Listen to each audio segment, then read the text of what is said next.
تبارك الذي نزل الفرقان على عبده ليكون للعالمين نذيرا۔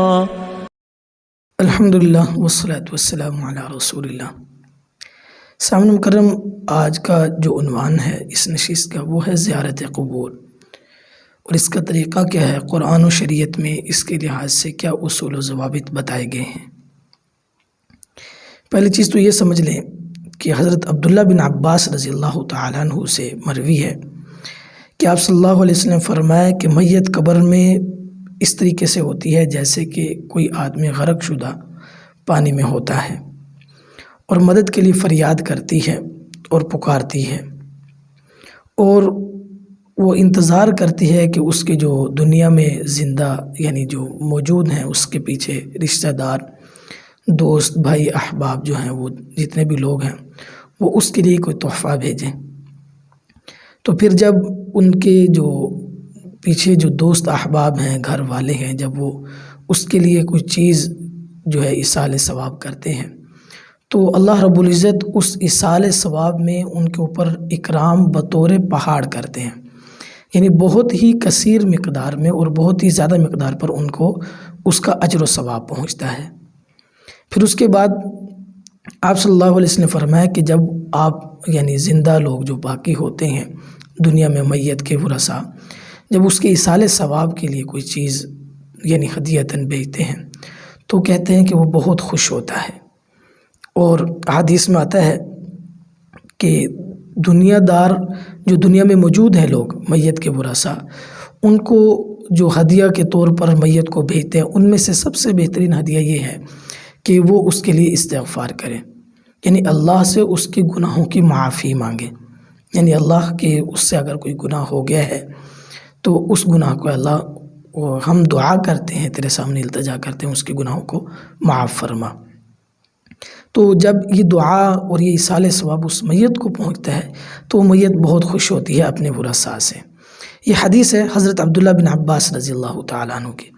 تو اس سے پتہ چلا کہ جو دنیا سے چلے جاتے ہیں ان کا جو ہے دنیا میں رہنے والوں کے ساتھ بھی ایک تعلق ہوتا ہے، اور وہ تعلق دنیا میں رہنے والوں کو اپنی جو دنیا سے چلے جانے والے کو ساتھ نبھانا چاہیے، اور یہ بہت ہی ضروری امر ہے کیونکہ وہ انتظار میں رہتے ہیں۔ اب دوسرا جو ہے تعلق کا دوسرا طریقہ جو ہے اسلام کے اندر وہ یہ ہے کہ ہمارے ہاں جو ہے وہ زیارت قبور کے لیے جایا جاتا ہے قبرستان کے اندر، کہ اپنے والد کی، اپنے دادا کی، اپنی جو ہے رشتہ داروں کی قبروں پر جو لوگ جاتے ہیں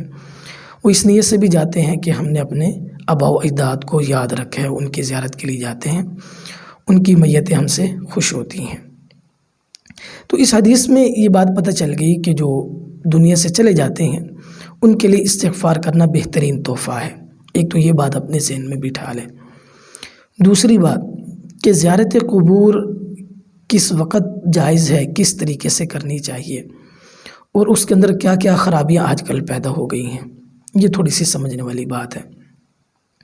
میں کچھ موضوعات ایسے ہیں جن کے اوپر بولنا جو ہے وہ بعض دفعہ فرقہ واریت کی طرف چلا جاتا ہے۔ میں پھر یہ واضح لفظوں میں کہتا ہوں کہ ہم فرقہ واریت پر یوں سمجھ لیں کہ یہ لعنت ہے، اللہ رب العزت پوری امت کو اس فرقہ واریت کی لعنت سے محفوظ فرمائے،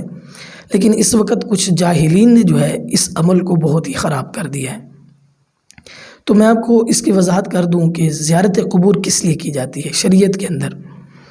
دیکھیں، آپ صلی اللہ علیہ وسلم نے جب ابتدائے اسلام تھا اس وقت صحابہ کرام کو منع کر دیا تھا قبروں پر جانے سے، جس طریقے سے حضرت علی بن ابی طالب جو ہیں ان سے رضی اللہ تعالیٰ عنہ سے یہ روایت ہے کہ حضرت علی رضی اللہ تعالیٰ عنہ کو آپ صلی اللہ علیہ وسلم فرمایا کہ علی، میں نے تمہیں پہلے روک دیا تھا زیارت قبور سے، اب جایا کرو زیارت قبور کے لیے۔ اسی طریقے سے حضرت ابو ہریرہ رضی اللہ تعالیٰ عنہ سے بھی روایت ہے کہ نبی صلی اللہ علیہ وسلم نے فرمایا کہ قبروں کی زیارت کیا کرو، کیونکہ زیارت قبر موت کی یاد دلاتی ہے۔ اور دوسری بات، ایک اور حدیث میں آپ صلی اللہ علیہ وسلم نے فرمایا کہ یہ زیارت قبور کیا کرو، یہ تمہیں دنیا سے بے رغبت کرتی ہے، یعنی دنیا میں تمہارا دل نہیں لگنے دیتی، آخرت کے اعمال کی طرف تمہیں متوجہ رکھتی ہے۔ تو اس سے پتہ چل گیا کہ آپ صلی اللہ علیہ وسلم نے، اچھا اب یہاں یہ سوال پیدا ہوتا ہے کہ آپ صلی اللہ علیہ وسلم نے منع کیوں کیا؟ یہ بہت اہم سوال ہے۔ وہ اس وجہ سے کہ بھی عرب کے اندر شرک کی بہت ساری صورتیں موجود تھیں، یعنی بلا وجہ بہت ساری چیزوں کی عبادت ان کے ہاں کی جاتی تھی، اور اسی طریقے سے بتوں کے سامنے جھکا جاتا تھا، اور بہت ساری چیزیں ان کے اندر خرافات عرب کے اندر پائی جاتی تھی۔ لیکن ابتدائی اسلام میں آپ صلی اللہ علیہ وسلم نے ان ساری چیزوں سے منع کر دیا تھا۔ اس کے بعد جب دین پھیل گیا، لوگوں کے اندر اصلاح عقیدہ ہو گئی، اصلاح دل ہو گیا، اعمال درست ہو گئے، اور بالکل جو ہے ایک مثالی معاشرہ قائم ہو گیا، تو پھر آپ صلی اللہ علیہ وسلم نے اجازت دے دی، اور پھر اس کے اندر مقصد بھی بیان کر دیا کہ جس طریقے سے حضرت ابو ہریرہ رضی اللہ عنہ نے جو حدیث مبارکہ بیان کی کہ آپ صلی اللہ علیہ وسلم نے فرمایا کہ قبروں کی زیارت کیا کرو، اس سے تمہارے جو ہے فکر آخرت بھی ہوتی ہے، موت کی تیاری کا بھی ذہن میں یہ بار بار میسیج جو آتا رہتا ہے، اور اسی طریقے سے دنیا سے بے رغبتی بھی ہوتی رہتی ہے۔ تو اس حدیث کے اندر یہ پتہ چل گیا کہ جو زیارت قبور ہے اس کا مقصد جو ہے وہ موت کی یاد ہے، یعنی جو ہم قبروں پر زیارت کے لیے جاتے ہیں، وہاں پر جا کے رکتے ہیں، وہ جو رکنا ہے اور جا کے دیکھنا ہے، اس کا شریعت کے اندر جو سب سے اہم مقصد وہ یہ ہے کہ ہم اس کو دیکھ کر عبرت حاصل کریں، اور دوسرا مقصد دنیا سے بے رغبتی، کہ اس کی موت دیکھ کر ہم یہ یاد کریں کہ آج اس کی موت ہو گئی، وہ دنیا سے چلا گیا اور قبر کے اندر چلا گیا، کل ہم نے بھی اس کے پاس یعنی اسی کے ساتھ اس کا ساتھی بن جانا ہے۔ جس طریقے سے ہم کہتے ہیں السلام علیکم یا اہل القبور، اس پوری دعا کے اندر جو ہم یہی بات کہتے ہیں کہ اے قبر والو، اللہ تعالیٰ تمہارے اوپر سلامتی کرے، تم ہم سے پہلے ہو، ہم تمہارے بعد ہیں، یعنی ہم بھی تمہارے ساتھ یہاں دفن ہونے کے لیے پہنچ ہی آئیں گے۔ تو یہ بات سمجھ آ گئی کہ قبروں کی زیارت کا جو مقصد ہے وہ دو چیزیں بنیادی طور پر ہیں، پہلی دنیا سے بے رغبتی ہو جائے، اور دوسری موت کی یاد آتی رہے، اور لوگ جو ہے ہم آخرت کی اعمال کی طرف جد و جہد کرتے رہیں۔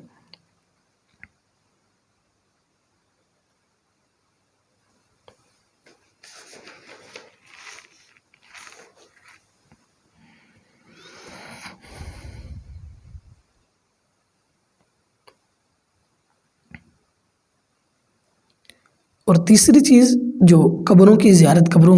پر جانا ہے، قبرستان جانا ہے، کہ وہ اپنے جو ہے مردوں کے ساتھ حسن سلوک ہے، جس طریقے سے پہلی حدیث میں نے بیان کیا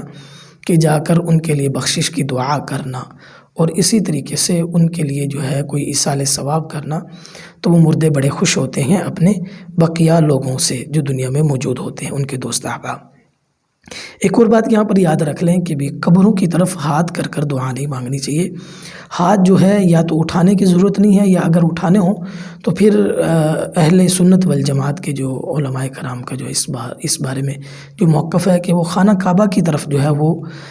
یعنی کر لے، کعبۃ اللہ کی طرف، قبلہ شریف کی طرف ہاتھ کر کے جو ہے نا رخ کر کے دعا مانگے، قبر کی طرف نہ کرے، کیونکہ قبر کی طرف ہاتھ کرنے سے شائبہ ہو جاتا ہے کہ شاید قبر والے سے کوئی حاجت مانگی جا رہی ہے۔ اور اسی طریقے سے زیارت قبور کی اقسام دو ہیں۔ پہلے تو میں نے بیان کر دی کہ بھی کس وجہ سے ہم کرتے ہیں زیارت قبور، کہ بھی ہم ایصال ثواب کرنے کے لیے، اور اسی طریقے سے اپنے قبر والوں کے ساتھ احسان، موت کی یاد، اور دنیا سے بے رغبتی کے لیے قبور کی زیارت جو ہے وہ اسلام کا حکم ہے، ان تین افعال کو سامنے رکھتے ہوئے۔ اب جو ہے جو اس موجودہ دور کے اندر زیارت قبور کا جو مسئلہ ہے وہ بہت ہی جو ہے نا وہ متنازع ہو چکے ہیں، وہ بھی اس لحاظ سے کہ بھی کچھ کم علم لوگوں نے اس کو زیر بحث لایا اور اس کے اندر بہت ساری خرافات کو پیدا کر دیا۔ یعنی اس وقت جو زیارت قبور ہے اس کے اندر بڑی ہی عجیب چیزیں شامل ہو گئی ہیں۔ پہلی چیز تو یہ ہو گئی ہے کہ ہم ہر سال مخصوص دن بنانے کے بعد، یعنی مخصوص دن بنائے ہوئے محرم کے اندر ہم جاتے ہیں زیارت قبور کے لیے، اور اسی طریقے سے کیا کہتے ہیں کہ اس کے اندر دن متعین کر لیتے ہیں۔ دن کا تعین کرنا یہ اچھی بات نہیں ہے۔ اور اسی طریقے سے دوسری چیز ہے کہ قبرستان کے اندر زیارت قبور کے لیے ہم وہاں پر جا کر جو ہے وہ ایک میلہ لگاتے ہیں۔ میں نے کئی ساری جگہوں پر دیکھا ہے، ہمارے علاقے میں تقریباً شیخ وین کے قریب میں نے دیکھا ہے کہ بھی جو ہے سالانہ ایک میلہ منعقد کیا جاتا ہے، اور قبرستان کے کنارے پر کیا جاتا ہے، اور بڑی ہی عجیب صورتحال ہوتی ہے، انتہائی یوں لگتا ہے کہ جیسے انسان نہیں ہے، جانور ہیں۔ دیکھیں ایک سب سے بڑی اہم بات یہ ہے کہ قبرستان ایک عبرت کی اور افسوس کی اور اسی طریقے سے جو ہے موت کا مقام ہے، اور وہاں اکثر دیکھتے ہیں کہ جب میلہ لگتا ہے تو وہاں پر لوگ قبروں پر بیٹھ کر مٹھائیاں کھا رہے ہیں، کھانے کھا رہے ہیں، اور ساتھ جو ہے وہ فحاشی عریانی اور جو ہے نا کیا کہتے ہیں دنیا کے غلیظ ترین اعمال جو ہے قبرستان کے قریب کیے جا رہے ہوتے ہیں۔ تو یہ ایک سب سے بڑی خرافات یہ شروع ہو گئی ہیں، اور بہت سارے اولیاء اللہ کے نام پر یہ خرافات جو ہے نا شروع کر دی گئے ہیں، جبکہ اولیاء اللہ نے جو پیغام دنیا کو دیا ہے ان کی زندگیاں پڑھیں آپ تو آپ کو پتہ چلے گا کتنے بڑے اللہ کے ولی، عبادت، للہیت، اور اسی طریقے سے قرآن پڑھنا، رسول اللہ صلی اللہ علیہ وسلم پر درود پاک پڑھنا، دنیا سے بے رغبتی، ہر طرف اللہ کی طرف توجہ کرنا، اور بزرگان دین یہ ہمیں بتا کر گئے تھے، اور یہ ہمارے مسلمانوں نے جو اس وقت تبارك الذي نزل الفرقان على عبده ليكون للعالمين نذيرا